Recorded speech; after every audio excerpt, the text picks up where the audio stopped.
Musical concert is different. Prayer should come from the heart, in your own words.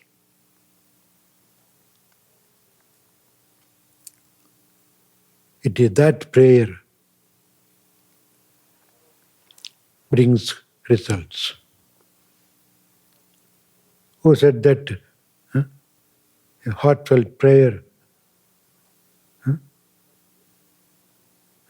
brings much benefit than the world dreams of. Huh?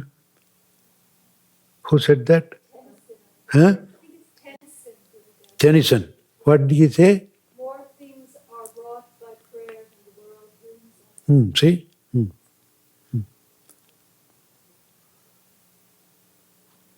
Prayer is the easiest and the best if it comes from the heart.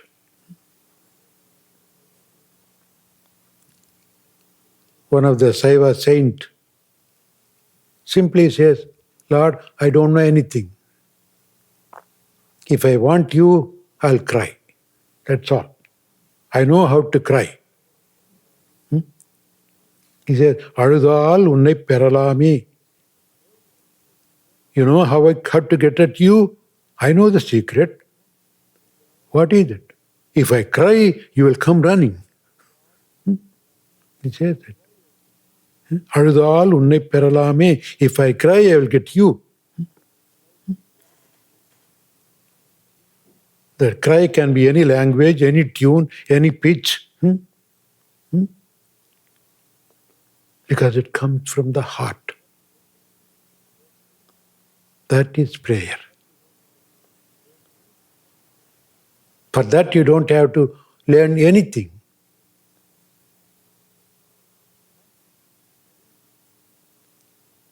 Like a child, like a baby. Just cry. Cry for help.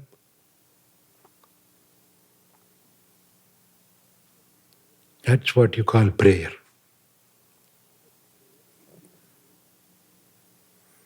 Such prayer always works.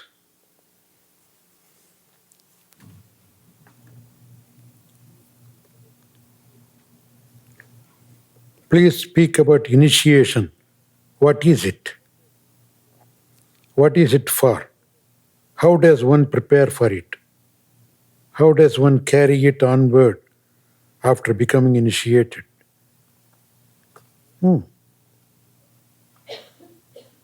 Well, in simple language, initiation is like implanting certain spiritual vibrations by the one who developed it.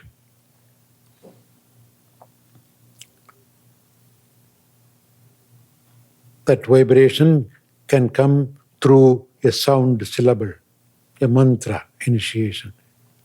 That's what's known for us now. So I'll stick to that. There are many other ways of initiating. But the easiest and the best is mantra initiation. It comes from a person who developed that vibration, mantra shakti. And then during the time of initiation, rituals can vary. You may do a puja, you may do this or that, or you don't have to do anything. Simply, it comes from that person, and at the same time, the person may touch any part of your body. So, by the sound and by the touch, that mantra shakti, the sound vibration, is passed on to you. As a cultivator plants a seed in the well-prepared soil. And then you, by repeating it constantly,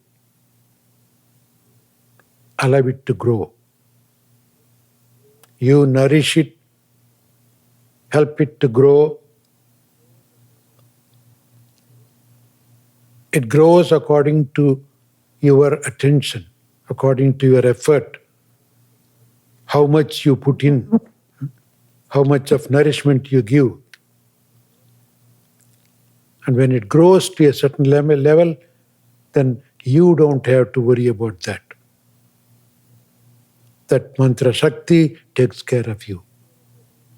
It's almost like a baby. You take care of the baby until it grows. And when the baby grows old, baby takes care of you. But in the beginning, you have to do your part. And that mantra shakti puts your mind into a peaceful realm. It becomes a sort of lullaby to your mind.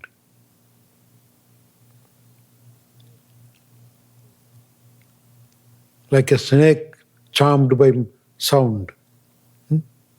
Cows give milk, more milk by music. Babies sleep by music, lullaby. You create that lullaby sound in you, and then that puts you to sleep. What kind of sleep? A conscious sleep, which you call samadhi.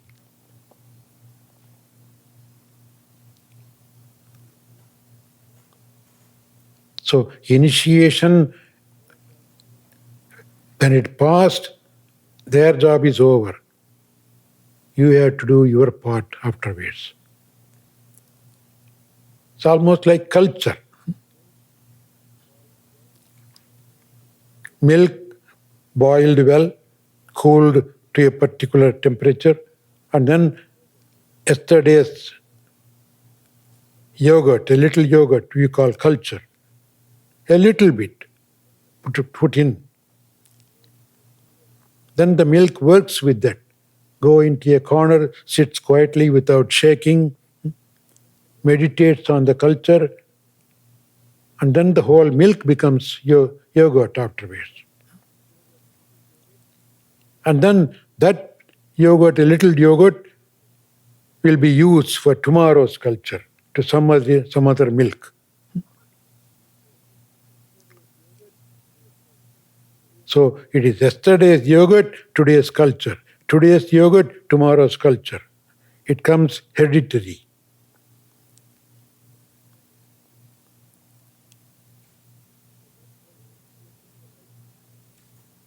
So that's why initiation is a culture. You should become a yogurt, a yogi, whatever it is. Yeah. You cannot jump around and say, I got initiation. Then you won't become curd, yogurt.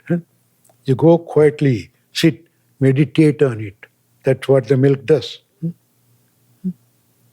And once you become curd, then you are churned in the world. When you get churned well, what comes out? Butter. Butter comes out. You had just milk before. You wanted initiation, you are boiling with that desire. Then the culture is produced, put in. Then you became yogurt. Then the world churns you. And then the real butter, the real you come out of that. You better become a butter. That's what in the story of Krishna says, Krishna likes to steal butter. God likes you when you become butter. Bhagavad Gita says, so who is my dear devotee? The one who churned himself and became butter.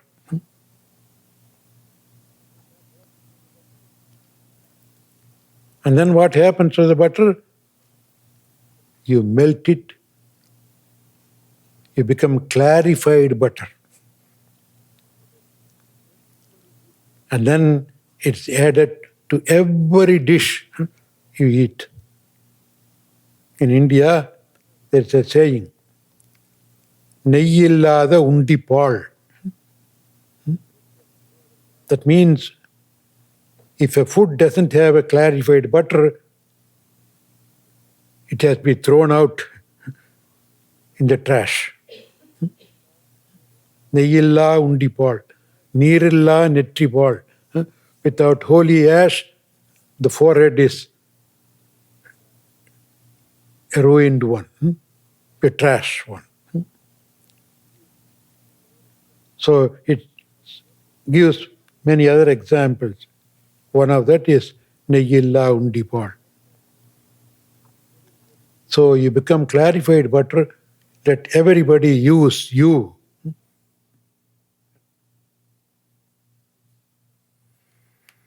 Okay. Right. When meditating with a mantra, should one visualize one's Ishtadevata or a yantra or just see the radiant formless darkness? Is it okay to visualize your form? Since the mantra came to me from you, and I see you as an embodiment of God. Thank you for all your love.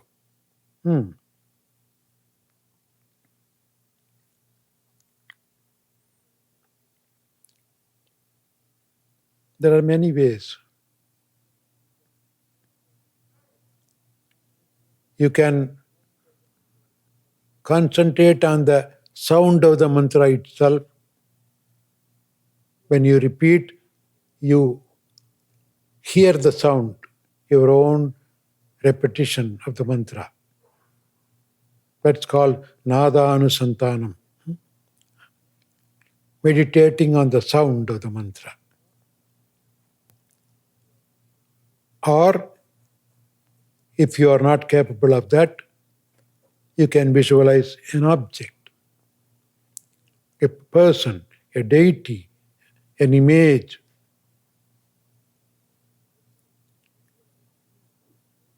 If you want to visualize me, don't visualize the physical me. The physical body is only a symbol. Through that, you are visualizing the divine energy, which you can visualize through any form. But you select any form you like, and through that form, you visualize the divine energy. So it can be a form worship, or a formless worship, or a sound worship. I would recommend a sound practice, using the sound.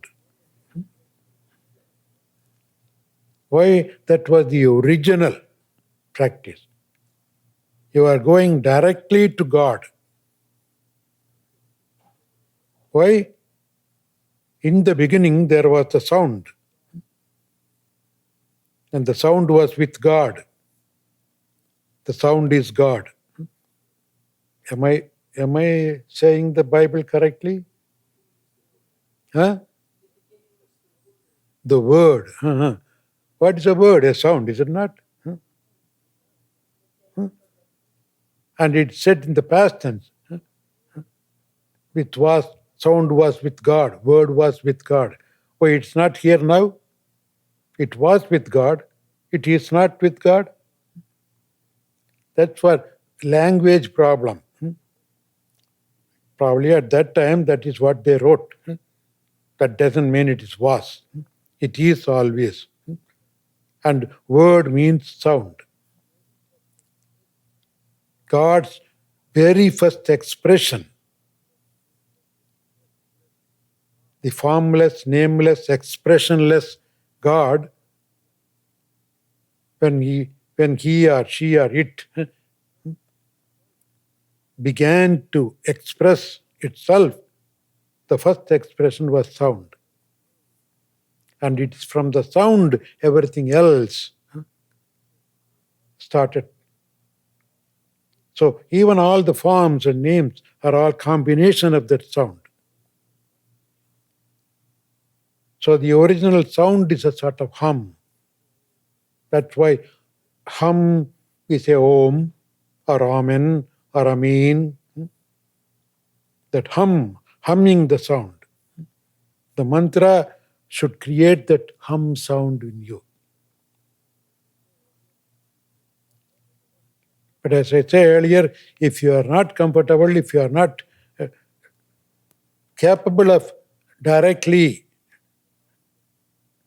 going into the sound and listening to the sound, then you can use a form. There's nothing wrong with it. Any form you choose. That's why it's called Ishta Devata, your chosen form. Your Ishta. You have to choose it. That means you like the most.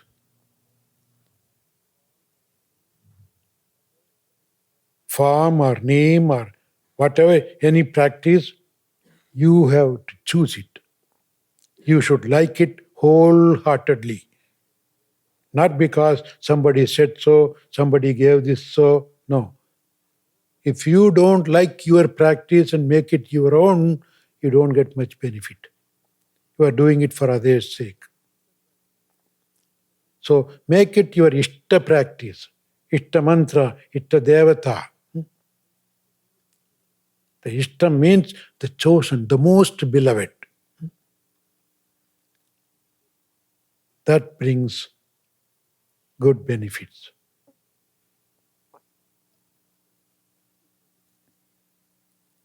So wish you good luck. Thank you. God bless you. Jai Shri Satguru Satchidananda Ji Maharaj.